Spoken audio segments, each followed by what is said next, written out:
Buen día, en este video, Daniela Winsaca y mi persona, Jonathan Riofrío, vamos a hablar sobre temas que influyen en radiopropagación. Como primero tenemos difracción en una tierra esférica. La difracción de ondas radioeléctricas es un fenómeno al que se ven expuestas las transmisiones de radio durante su paso por el canal de comunicación. Como podemos ver en la imagen, tenemos nuestra antena transmisora y nuestra antena receptora. También podemos ver que tienen sus respectivas alturas. Hay que diferenciar tres tipos de rayos: rayo directo, rayo refractado y rayo reflejado. En este caso nos vamos a enfocar en el rayo difractado.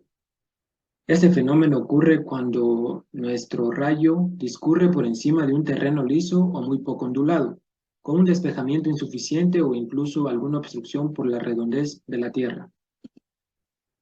Además podemos ver que aquí en nuestra difracción de tierra esférica hay una pérdida adicional de transmisión, la cual puede calcularse por la fórmula clásica de la serie de residuos. Un programa informático KR-Wave dispone de nuestro método completo para nosotros poder hacer el cálculo del nivel del campo eléctrico en función de la distancia. Este programa toma en cuenta las características eléctricas de la Tierra y también curvas de propagación.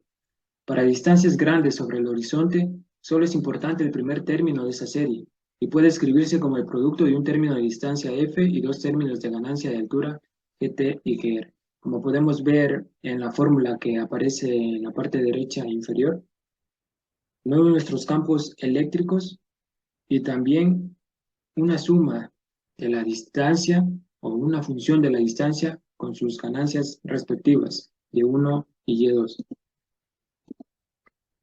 Vamos a ver que hay una influencia de las características eléctricas de la superficie de la Tierra. Para medir el grado en que estas características influyen en la pérdida por difracción, puede determinarse calculando un factor normalizado de admitancia de superficie K.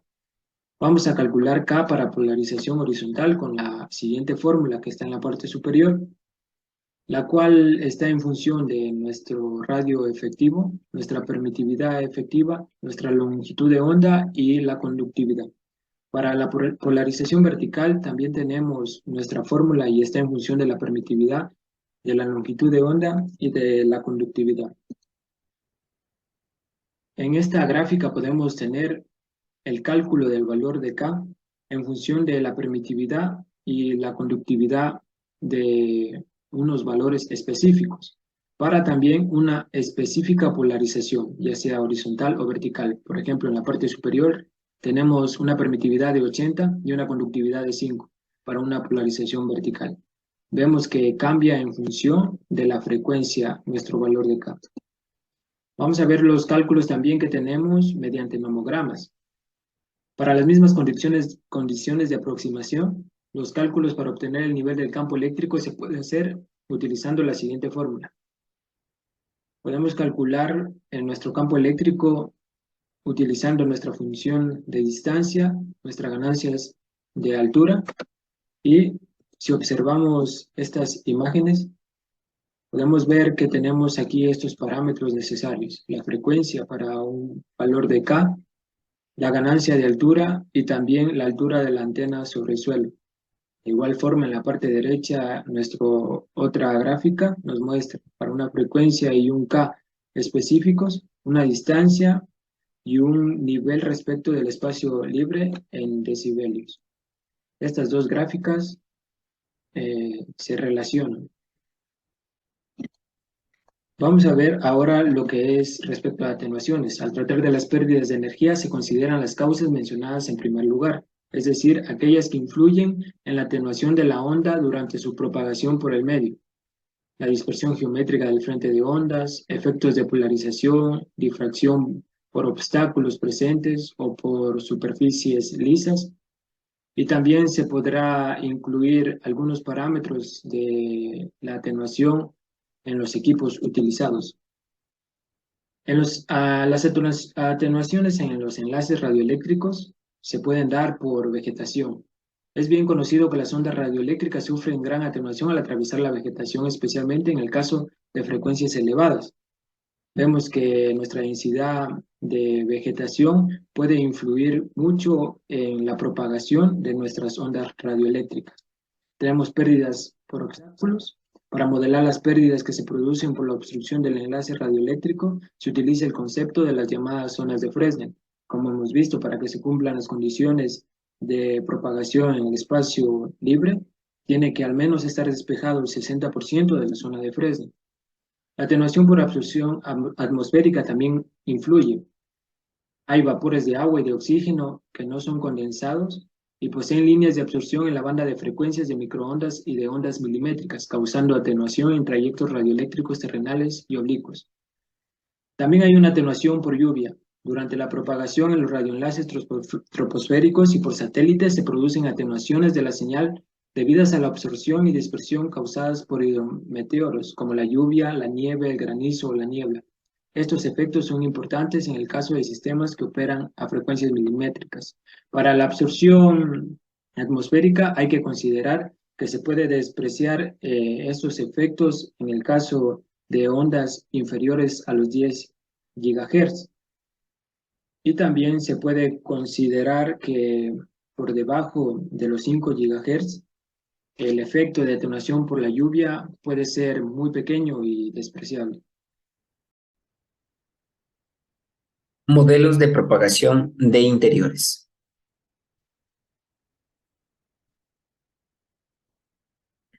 Primero que analizaremos será el modelo de particiones en el mismo piso. Para este modelo se requiere tener datos específicos del tipo de construcción de la que se requiere saber las pérdidas, por lo que este modelo es muy poco general y se aplica a construcciones en específico. Pues como se mencionó, se requiere tener el conocimiento de las mediciones de las pérdidas hechas a estas construcciones. Este modelo solo suma las pérdidas de las mediciones tomadas y a través de esto logra dar el cálculo de las pérdidas en construcción. Como podemos observar en la tabla, podemos ver el tipo de material, la pérdida de nivel que tiene el material y la frecuencia en la que fue medida. Sabemos que es necesario el conocimiento de las mediciones experimentales, obligando a este modelo a tener esos datos para su uso y su cálculo. Este modelo no utiliza métodos matemáticos, sino que netamente utiliza información que ya fue medida anteriormente otras, eh, por otras personas y lo único que hace es tomar esa información y dar una estimación o las pérdidas en base a las medidas que fueron realizadas y de los tipos de materiales que se utilizan en la construcción. Ya, el modelo de Erickson de múltiple punto de ruptura. Este modelo también es dependiente de mediciones experimentales hechas en edificios de oficinas con múltiples pisos. Al igual que el modelo anterior, utiliza información que ya fue o ya está tomada, recalcada, y lo único que lo hace es compararla y nada más dar la aproximación de la pérdida. Tiene 4 puntos de ruptura y junto con esto se considera un límite superior e inferior para las pérdidas por trayectoria. Este modelo asume el hecho de una atenuación de 30 dB a una distancia de 1 metro, lo cual fue aproximada por una frecuencia de 900 MHz con una ganancia unitaria para las antenas. Al depender de este dato, este modelo se ve limitado para uso en alguna aplicación con una banda de frecuencias muy diferente. Al igual que el modelo anterior, utiliza información o tablas, en este caso de datos, para poder determinar los valores de pérdida. Tenemos también el modelo de pérdidas por particiones entre pisos. Las pérdidas entre pisos están determinadas por las dimensiones y materiales de construcción externos del edificio. Es importante tomar en cuenta todos los materiales de construcción del edificio para este modelo, ya que esto impacta a las pérdidas entre pisos. Sabemos que las medidas experimentales, o aquí, mejor dicho, podemos ver una tabla con medidas experimentales que ya fueron realizadas, en este caso para 3 edificios, cada uno con distintos pisos. Y también podemos observar la frecuencia en la que fueron realizadas. Ya. Los 3 modelos que acabamos de analizar son netamente modelos que utilizan datos o información que ya está obviamente medida, por así decirlo. Ahora, el modelo que vamos a analizar ya es muy distinto. Entonces nos dice el modelo de factor de atenuación. Este modelo, como su nombre lo indica, está basado en la atenuación existente entre pisos, por lo que en cierta forma comparte características con los anteriores, pero en este caso, como ya lo mencioné, dice que existe una ecuación matemática que calcula las pérdidas por trayectoria. Este modelo da flexibilidad y muestra la reducción de la desviación estándar que se produce entre las pérdidas por trayectoria, calculadas teóricamente, y las pérdidas por trayectorias medidas. Como podemos ver en la ecuación, tenemos que el factor PL son pérdidas por trayectoria tomadas a una distancia de 1 metro. D es la distancia en la que se encuentra el transmisor del receptor en metros. D sub 0 es el valor de la distancia en donde se encuentra el transmisor en metros. N sub SF representa el valor de la medición para el mismo piso. Para encontrar un buen valor de N, en este caso, es útil el uso de bases de datos de mediciones experimentales, y FAFSA es el factor de atenuación por piso. Estos dos últimos factores los vamos a ver ahora representados, o vamos a ver la tabla donde podemos encontrar estos dos valores. Como ya lo mencioné, aquí tenemos el factor n, que en este caso vendría a ser, y con eso podremos calcular el número FAP también, por así decirlo. En este caso tenemos los edificios, locaciones, tenemos para el mismo piso, pasando un piso, pasando dos pisos, etc. Como nos dice aquí la tabla, esta tabla que tenemos, la tabla muestra cómo la desviación estándar de las mediciones comparadas va decreciendo conforme el número de locaciones se vuelve más pequeño y el sitio más específico. Ahora también tenemos el modelo dependiente dual. Furden y Weber desarrollaron este modelo. Ellos observaron que las pérdidas por trayectoria se comportan distinto en rangos cortos y en rangos largos. Para tomar en cuenta este efecto del modelo dual, Spaulding o dependiente dual tiene modelos de pérdidas por trayectoria para rangos cortos de distancia y para rangos largos de distancia. Como podemos observar, aquí tendremos para rangos cortos y para rangos largos, donde D sub BE es la distancia en metros del punto de ruptura entre las dos distancias, rango largo y rango corto. Estas son determinadas por el ambiente en específico. N sub 1, en este caso, es la potencia en watts que se pierde antes del punto de ruptura. N sub 2 es la potencia en watts que se pierde después del punto de ruptura, y A sub 0 vendría a ser la diferencia entre PLDS y las pérdidas en el espacio libre. PLFS es una distancia de 1 metro y nada más. Ahora también tenemos el modelo multipared, o conocido también como COS 231. Este modelo llamado multipared o COS 231 es un modelo empírico por pérdidas en paredes. Como se ha mencionado, este modelo da una pérdida por el espacio libre en conjunto con la pérdida que se incluye al pasar la señal por diferentes paredes y pisos, al ser penetrados por la señal electromagnética transmitida en la trayectoria directa desde el transmisor hacia el receptor. El modelo COS 231 sirve para pérdidas por trayectoria en interiores. Está dado por la siguiente ecuación, como podemos observar, de la cual tenemos el factor PLFS, la pérdida en decibeles en el espacio libre entre el transmisor y el receptor. LC, o el factor LC, es la constante de pérdida en decibeles. K sub WI es el número de paredes penetradas de un tipo I. N es el número de pisos penetrados. LW sub I son las pérdidas por el tipo de pared, y LF son las pérdidas por pisos adyacentes, y B es un parámetro medido empíricamente. Ahora también tenemos el modelo I2R. Este modelo está planteado por la ITU, o por la Unión Internacional de Telecomunicaciones, para la propagación en interiores. Es más estable debido a la utilización de variables que pueden conocerse sin necesidad de mediciones, con lo que puede determinarse en parte que este modelo es mitad teórico y también mitad experimental. Como podemos observar en la ecuación, tenemos FC, es la frecuencia de transmisión en gigahercios, N es el factor de pérdidas por atenuación exponencial, R es la distancia en metros dentro del edificio entre el transmisor y el receptor, y LF es el factor de pérdidas por penetración en pisos.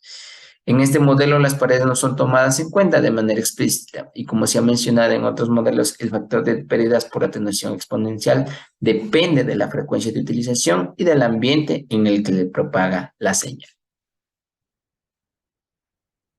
Eso fueron el análisis de los modelos de propagación, en este caso para interiores. Ahora, vamos al desvanecimiento y margen de desvanecimiento. Sabemos que el desvanecimiento es la variación de la intensidad de la señal de radio recibida debido a los cambios atmosféricos y reflexiones en agua y tierra en la trayectoria del enlace. Los tipos de desvanecimiento normalmente incluidos en el planteamiento de radioenlaces de microondas son los siguientes. Tenemos el desvanecimiento multitrayecto, el desvanecimiento por precipitaciones y el desvanecimiento por refracción-difracción o también desvanecimiento tipo K. Cualquier tipo de desvanecimiento depende de la longitud de la trayectoria.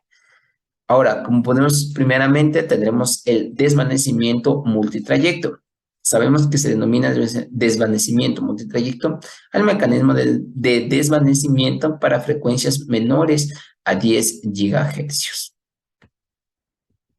Ya, sabemos que la propagación multitrayecto origina dos tipos de degradación de la señal, desvanecimiento plano y selectivo en frecuencia. El desvanecimiento plano es una reducción en el nivel de la señal donde todas las frecuencias son igualmente afectadas. Depende de la longitud del enlace, la frecuencia y de la inclinación de la trayectoria. Y también tenemos el desvanecimiento selectivo en frecuencia. Implica la disposición de amplitudes y retardo de grupo a través del ancho de banda del canal. Esto debido a que la naturaleza de los medios de transmisión. Particularmente afecta también a los radioenlaces de microondas de mediana y alta capacidad. La sensibilidad del equipamiento de radio al desvanecimiento selectivo en frecuencia se describe en la curva característica de cada equipo. Continuando, también tenemos el desvanecimiento por precipitaciones, como su palabra lo dice. Las principales causantes de la absorción gaseosa son el oxígeno y el vapor de agua. El oxígeno causa la degradación de la señal en frecuencias alrededor de los 50 GHz. El principal efecto de las precipitaciones es la atenuación de la señal. Esta atenuación es causada por la absorción de las ondas electromagnéticas por las gotas de agua. Y también, por último, tendríamos el desvanecimiento por refracción-difracción. En el mundo real, el factor K varía con el tiempo y el lugar de acuerdo con las interacciones físicas que involucran a la gradiente de refracción. Debido a estas variaciones en el factor K, se origina lo que se denomina desvanecimiento por refracción-difracción. Si se tiene valores de K bajos, la superficie de la Tierra será para las ondas electromagnéticas más curvada. Por lo tanto, las imperfecciones en el terreno podrán obstaculizar en alguna medida la línea de la vista del enlace. Aquí podemos ver observar la bibliografía donde hemos basado toda nuestra información para la presente exposición.